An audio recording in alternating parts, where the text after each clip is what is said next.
இந்த காலத்துல வெளிவர்ற படங்களுக்கு, படத்துடைய தலைப்பிலிருந்து படத்துடைய எண்ட் கார்ட் வரைக்கும் எல்லாத்துக்குமே ரொம்ப சிரத்த எடுத்து எல்லாத்துக்குமே ஹார்ட் ஒர்க் பண்றாங்க. அதுல முதன்மையான உழைப்பு எதுல கொட்டுறாங்க அப்டின்னா, படத்துடைய டைட்டில்.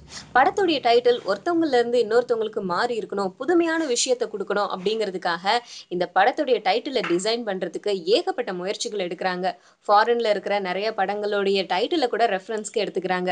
கொஞ்ச நாளைக்கு முன்னாடி அஞ்சான் படத்தோடைய போஸ்டர்ஸ்லாம் நம்ம வெளிய பார்த்திருப்போம். அந்த படத்துல அஞ்சான் அப்படிங்கிற பட தலைப்புடைய ஃபாண்ட் வந்து இதுக்கு முன்னாடி 7ஆம் அறிவிலயும் இதே மாதிரி இருந்துச்சே அப்படின்னு நம்ம யோசிச்சுட்டு இருந்தோம். ஆனா 7ஆம் அறிவுலருந்து வேற ஒரு விஷயத்துக்கு தாவிருக்கு இந்த தலைப்பு.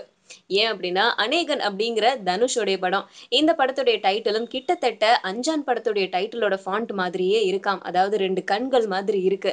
அதனால யாரு யார பார்த்து காப்பி அடிச்சிருப்பா? இல்ல 2 பேரும் வேற யாரையாச்சும் பார்த்து காப்பி அடிச்சுட்டாங்களா? அப்படிங்கிற ஒரு பரபரப்பான பேச்சு இப்ப கிளம்பியிருக்கு. சோ இது பத்தின விசாரணை கன்டின்யூ ஆகும். கடைசியா யாரு ஒரிஜினல், யாரு டூப்ளிகேட் அப்படிங்கிற விஷயமும் நமக்கு தெரிய வரும்.